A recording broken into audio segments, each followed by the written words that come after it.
네, 트럼프 미국 대통령과 김정은 북한 위원장이 대화 의사를 확인하면서 사상 최초의 북미 정상회담이 개최될 가능성이 커지고 있습니다. 한반도 평화 무드가 지방선거에는 또 어떤 영향을 미치게 될지도 주목되고 있습니다. 네, 관련 내용 두 분과 함께 자세한 소식 짚어보겠습니다. 배종호 세한대 교수, 장성호 건국대 행정대학원장 모셨습니다. 어서 오세요. 안녕하세요. 네, 안녕하세요. 네, 안녕하세요. 예. 자, 트럼프 대통령, 김정은 위원장 만나겠다. 굉장히 빠르게 이렇게 이루어진 이 상황이 됐습니다. 한반도 정세가 굉장히 빠르게 변화하고 있는데 일단 북미 회담을 이끌어낸 그 원인 중에 하나가 이렇게 뭐 분석도 있더라고요. 트럼프 대통령이 본인의 공치사를 굉장히 좋아하는데 문재인 대통령이 당신 덕분이다 이렇게 칭찬해 주니까 그래서 또 기분이 좋아서 더 이렇게 받아들였다. 이번 북미 회담까지 간 결과 어떻게 보십니까? 이번 이제 북미 회담은 역사적인 사건 아니겠습니까? 그래서 외신들도 그렇게 평가를 하고 있고 또 미국의 언론들도 그렇게 평가를 하고 있는데 만약에 남북 정상회담 4월에 이어서 5월에 북미 정상회담이 순조롭게 이뤄진다면은 분단 이후에 최초의 일입니다. 지금까지 이제 분단 이후에 미국의 현직 대통령이 북한의 최고 지도자를 직접 만난 것은 한 번도 없거든요. 이제 그런 역사적인 사건이 벌어지는 건데 그럼 이제 왜 이런 북미 정상회담이 전격적으로 이루어지게 됐느냐. 물론 이제 두 사람 트럼프, 김정은의 승부사적인 기질도 있지만은 북한 그리고 미국의 이해관계가 서로 맞아떨어졌다 이렇게 보입니다. 왜냐하면 이제 아시는 것처럼 북한의 김정은 입장에서는 지금 대북 제재가 강력하게 되니까 경제적으로 굉장히 어려우니까 이 난국을 좀 풀어야 되고 국제적으로 또 고립이 되는 것도 풀어야 되는 이런 상황이거든요. 여기에 지금 트럼프 대통령 아까 말씀하셨지만 굉장히 본인을 좀 내세우기를 좋아하는 이제 그런 성격 아닙니까? 그런데 오늘 11월에 미국에 중간 선거가 있습니다. 그래서 중간 선거에서 승리해야만이 다음 선거에서 재선할 수가 있거든요. 현재 한 40% 정도의 지지를 받고 있는데 만약에 본인이 북미 정상회담을 통해서 뭔가 북한의 비핵화를 끌어낼 수 있는 그런 결과물을 만들다면은 노벨 평화상도 받을 수 있다. 이런 계획을 갖고 있는 것 같아요.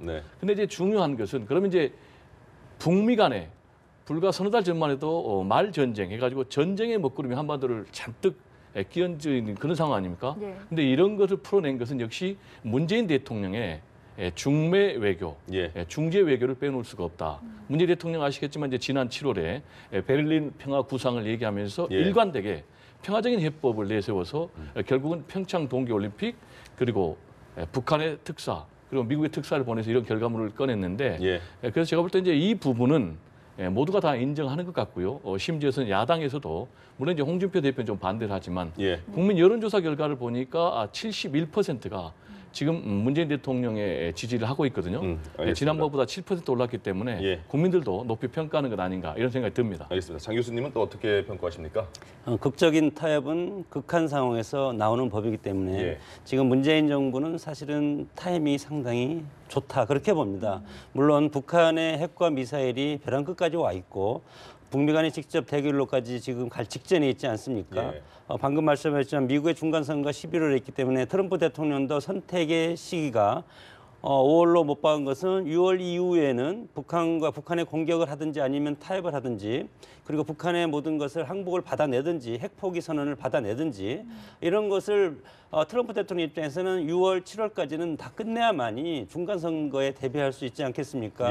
이런 것들을 우리한테는 위기이자 상당히 기회적인 요인으로 오고 특히 문재인 대통령 입장에서는 이것을 성공시킨다면 정말로 역사에 남는 그런 대통령이 될 것 아니겠습니까? 이런 상황에서 과거에 1962년 10월 14일부터 28일까지 쿠바 미사일 사태가 있었을 때도 미국이 쿠바에서 소련 미사일을 핵무기를 철수하라.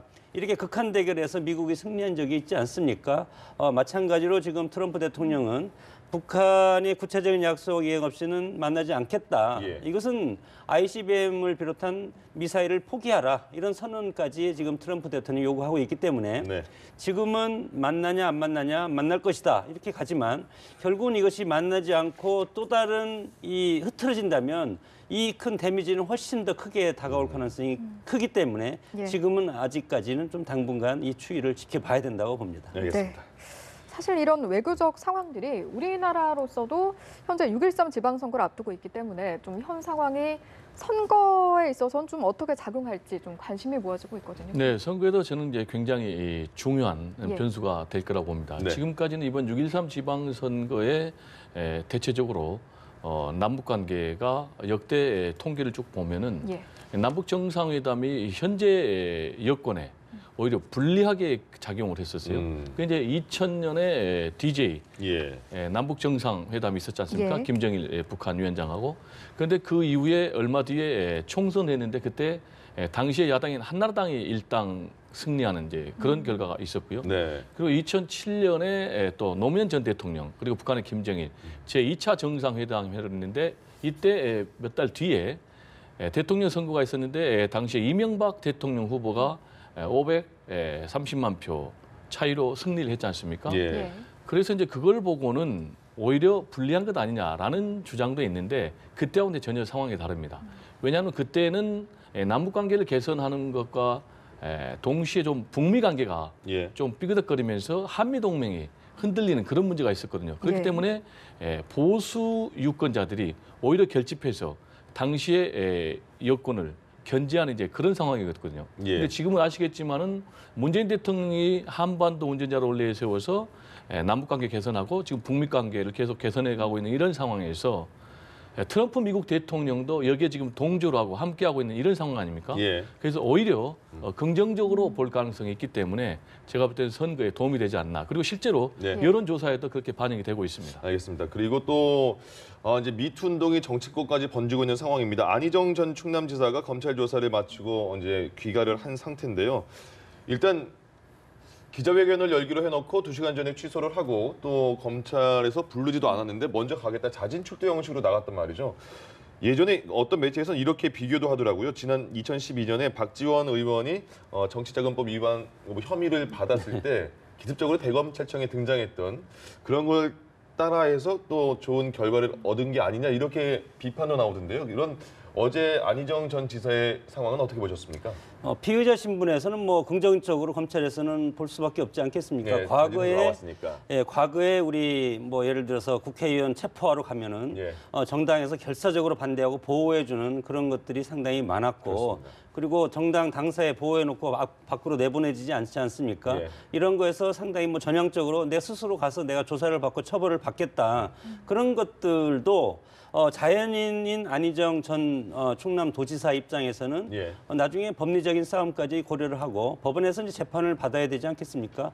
그런까지 긴 수로 보면은 뭐 본인도 마찬가지로 변호인들과 여러 가지 이거에 대해서 지금 상의를 하고 예. 법리적인 앞으로 준비를 하고 있기 때문에 어차피 조사를 받을 거 미리 가서 받고 그다음에 추가 조사가 반드시 있기 때문에 예. 그렇게 한다. 그러면 지금은 물론 지금은 경황이 없을 겁니다. 뭐 이것이 갑자기 터졌기 때문에 네. 이것을 어떻게 될지 지금 뭐 공황 상태, 멘붕 상태에 지금 빠졌을 가능성이 상당히 큰데 예. 그럼에도 불구하고 어떻게 보면은 지금까지 정치인으로 살아왔고 앞으로도 정치를 저는 포기할지 안 할지 그것은 앞으로 저는 두고 봐야 된다고 봅니다. 이런 상황에서 봤을 때 매를 맞을 거 일찍 맞고 그리고 스스로 가서 찾아가면 나중에 검찰에서도 이거에 대해서 온정적인 그런 플러스된 요인이 있지 않을까 이렇게 개인적으로 이제 해석을 해보는데 예. 이것은 전후 맥락을 앞으로 살펴보고 그리고 법원에 가서 피해자 측과 그리고 안희정 전 지사 측의 여러 가지 변호사를 통한 법리 공방이 있지 않겠습니까? 네. 그런 것까지는 우리가 여기서 이제 논할 필요는 없지만 예. 어제 그 출두는 바로 그런 것을 노린 것이 아닌가 그렇게 봅니다. 알겠습니다. 네. 사실 안 전 지사도 그렇지만 정봉주 전 의원도 그렇고 또 박수현 충남지사 예비후보도 그렇고 성추행 의혹 또 1월 비롯한 불륜선 의혹까지 여당의 도덕성이 상당히 좀 심각한 어떤 타격을 입고 있다 이렇게 볼 수가 있는데 네. 좀 선거에는 또 어떤 영향을 미칠 수 있을까요? 지금 이제 말씀하신 것처럼 현재 미투로 인한 폭로가 주로 현재 여권 소속 인사들을 중심으로 벌어지고 있지 않습니까? 방금 말씀하신 대로 안희정 전 지사 그리고 정봉주 전 의원 예. 그리고 또 이제 민병두 조금 전. 의원까지 문제가 터졌단 말이에요. 예. 그리고 이제 박수현 전 청와대 대변인 예. 이런 것들로 봐서 현재 여권에는 굉장히 악재인 것은 틀림이 없죠. 더구나 예. 이제 현재 여권은 이제 진보 성향이 강하니까 도덕성이 굉장히 중요하지 않겠습니까? 예. 그런 점에서 이제 굉장히 악재인 건 틀림이 없고 그런데 과연 이 미투 파장이 과연 진보만의 문제냐? 예. 이건 제가 볼 때 이제 진보만의 문제는 아니고 또 이건 진영을 진보와 떠나는 보수. 거죠. 예. 예. 그런데 이거를 자꾸 진영의 논리로 예. 가는 건 이제 굉장히 위험하고요. 다만 이 미투 이 파장이 이번 지방선거의 중요한 프레임 내지는 변수가 될 것이다. 예. 라는 것은 틀림없어 보입니다. 그게 무슨 얘기냐면 지금까지는 대체적으로 이번 지방선거 변수 꼽자면 이제 남북관계 예. 그리고 또 야권의 연대 그래서 후보 단일화 이걸 꼽았는데 3대 요소를 꼽자면 제가 볼 때 이제 이 미투 파장 알겠습니다. 이걸 꼽을 수 있겠고요. 예. 제가 볼 때 이제 막판까지 이 미투로 인한 폭로가 계속 이어질 것으로 보입니다. 지금 그 오늘 이제 저희가 속보로 전해드렸는데 자막 보시는 것처럼 뉴스타파에서 민병두 의원이 10년 전에 노래방에서 한 여성을 성추행했다 이렇게 보도가 되면서 민병두 의원이 전격 사퇴 표명을 했는데 거기서 이런 말은 남겼습니다. 부끄러운 행동을 한 기억은 전혀 없다 이렇게 말을 했지만 의원직은 사퇴했습니다. 어떻게 또 민병두 의원은 그러면 이 상황에서 일단은 받아들인 느낌도 드는데 뭐 앞으로 행보, 지금 상황 어떻게 파악할 수 있을까요? 본인은 뭐 이거에 대해서 의원직 사퇴 이유가 예. 이렇게 성추행 의혹이 불거졌기 때문에 본인은 무조건 여기에 대해서는 승복하는 것이 아니고 이런 불미스러운 일이 제기됐기 때문에 의원직 사퇴하겠다. 이렇게 정리를 한 것 아니겠습니까? 네. 이것이 정계 은퇴로 이어질지는 그것은 앞으로 두고 봐야 되는 것이고 예. 이것도 마찬가지로 뭐 검찰의 조사가 또 이루어지지 않겠습니까? 이런 상황에서 사실은 동대문구 을 지역구고 문화일보 정치부장을 했고 예. 그리고 17대부터 열린우리당으로 출발을 해서 벌써 4선 의원인데 네. 그리고 이번 서울시장 선거에 서울혁명을 내세워서 대표적인 더불어민주당의 정책통 아니겠습니까? 그만큼 지금 당으로서 상당히 큰 충격에 빠질 가능성이 상당히 큰데 예. 개인적으로는 그렇습니다. 민병두 이제 뭐 의원직 사퇴가 아직 수리가 안 됐기 때문에 의원 네. 같은 경우는 예. 평상시에도 이렇게 행동하는 것을 보면은 그냥 쉽게 던지는 그런 스타일이기 때문에 내가 이런 것에 대해서 어떤 제기가 있으면 이거에 대해서 나는 그냥 정치적 책임을 지고 일단은 물러나겠다 그런 취지로 보는 것이고 예. 이것이 더 크게 확장돼서 정말 정계까지 은퇴할 것인가 그것은 앞으로 여러 가지 추이를 지켜봐야 될 것이고 다음 총선이 2년 반 정도 뒤에 있지 않습니까? 예. 그렇기 때문에 민병두 의원에 대한 거취는 앞으로 더 우리가 두고 봐야 된다고 봅니다. 알겠습니다. 네. 이 거취에 있어서 박수현 충남지사 예비후보도 사실상 이제 충남지사에 출마할 예정이었는데 안희정 전 지사라는 좀 성추행 의혹 때문에 악재가 있었고 또 본인으로서도 불륜설 진실 공방이 벌어지고 있단 말입니다. 아무래도 좀 이 경선 제대로 완주를 할 수 있을지 좀 네, 지금 이제 박수현 전 의원, 전 대변인 같은 경우에 예. 굉장히 좀 불운한 케이스 같기도 하고요. 예. 본인이 이런 문제가 없었다면 안희정 전 지사 그리고 본인의 문제가 없었다면 그냥 순조롭게 당선될 것이다 이런 예. 예상이 있었는데 예. 이제 안희정 지사의 최측근으로 분류가 된 이런 상황에서 갑자기 또 본인 문제가 폭로가 됐단 말이에요. 예. 그게 이제 내용이 뭐냐면은 이제 불륜설 그리고 내연녀 공천설 이 두 가지가 핵심 아니겠습니까? 여기에 대해서 박수현 전 의원은 아니다. 예. 그건 정치 공작이다. 라면서 상대방 폭로자를 검찰에 고발했어요. 근데 문제는 상대방이 재반박하면서 예. 이 자리에 이혼한 전처가 또 배석을 해서 예. 아니다. 바람 피워가지고 내가 헤어진 것이지 경제난 때문에 가출한 것이다. 아니라면서 오히려 상대방 폭로자를 두둔하는 네. 그런 현상이 되면서 굉장히 입장이 곤혹스럽게 됐는데 지금 민주당에서 전체 선거에 영향을 줄 수도 있기 때문에 예. 박수현 지금 예비 후보자거든요. 예비 후보자의 자격을 다시 한번 심사해 보겠다 이런 입장인데 네. 제가 볼 때는 다시 재심사를 하게 될 경우에는 예. 심사 자격이 주어질지 굉장히 불투명한 그런 상황입니다. 그렇습니다. 그리고 또 하나가 또 정봉주 전 의원 얘기를 해보겠습니다. 정봉주 전 의원이 성추행 의혹이 있었는데 굉장히 자세한 날짜와 그때 상황을 적으면서 반박을 했습니다. 근데 또 재반박이 왔어요. 피해자 측 입장에서. 정봉주 전 의원이 일단 그 전에 서울시장 예비 후보로 등록이 됐다는 것도 밝혀지지 않았습니까? 그러면 민주당이 복당을 할지도 모르겠으나 무소속이라도 그럼 정봉주 의원 같은 경우에는 끝까지 선거를 강행할 수 있을까 이런 게 좀 궁금한데 어떻습니까? 뭐 저는 해서는 안 된다고 봅니다. 예. 하차하는 것이 저는 옳다고 보는 게 이런 어떤 불협화음이 있으면 결국은 당과 개인한테 이것을 극복할 수 있는 시간이 없지 않습니까? 예. 선거라는 것은 이제 100일도 채 안 남은 상태에서 이런 것에 불거지면 결국은 모든 포커스가 여기에 맞춰질 것이고 특히 정봉주 전 의원은 지난번 사면 때 문재인 대통령이 정치인 한 명만 사면했는데 거기에 문재인 대통령이 선택한 정치인이 들어가 있지 않습니까? 예. 상당히 엄청나게 큰 비중이라든가 의미도 있는 그런 후보였는데 물론 무소속으로 출마를 할 수도 있고 만약에 민주당에서 입당을 허락을 해서 민주당 후보로 할 수도 있겠지만 예. 당의 후보로 나오면 당이 또 여기에 대해서 논란을 같이 휩쓸어서 가기 때문에 당에서는 저는 입당을 시키지 않을 가능성이 크고 예. 그러면 개인이 이거에 대해서 무관하고 억울하다 그러면 무소속으로 출마를 해서 심판을 받겠다 하겠지만 그러면 무소속으로 출마할 경우에는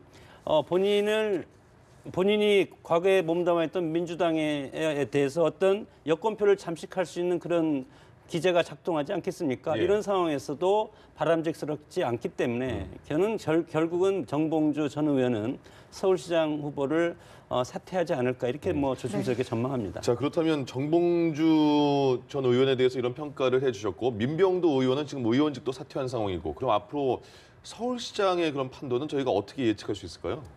지금 이제 말씀하신 대로 정봉주 전 의원 같은 경우도 예. BBK 저격수로 굉장히 유명했지 않습니까? 예. 그리고 개인만 특별 사면돼 가지고 나름대로 굉장히 지지자들이 많았거든요. 그래서 서울시장 경선 레이스에 좀 뭔가 변수가 될 것이다.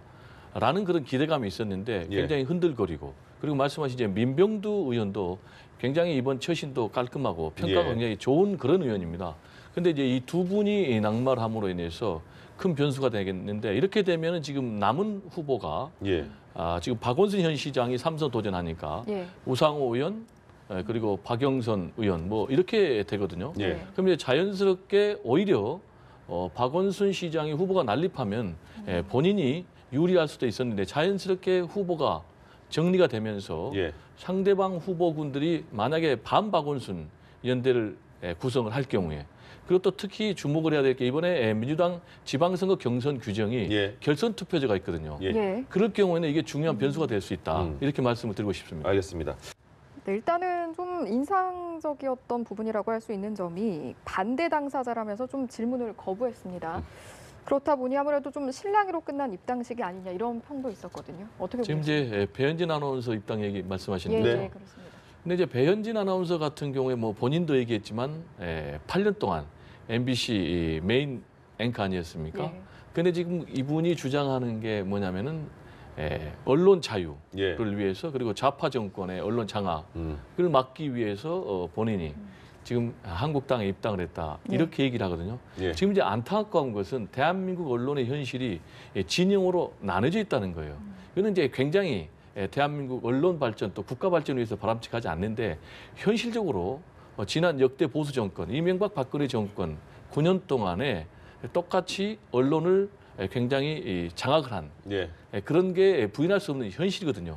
그러면 그 당시에 수혜자가 어떻게 보면 이제 배현진 전 MBC 아나운서인데 그 당사자가 또 반대 진영에서 보면은 나팔수다 전형적인. 근데 이제 본인이 언론의 자유를 얘기하는 것이 과연 적절한지 좀 그런 의문이 들고요. 네. 그런데 더 제가 의문이 드는 것은 홍준표 대표가 MBC 기자가 이 배현진 전 아나운서에게 질문하려고 그러니까 예. 반대 당사자라면서 질문을 못 하게 했어요. 예. 근데 이거는 굉장히 부적절한 언론관이다.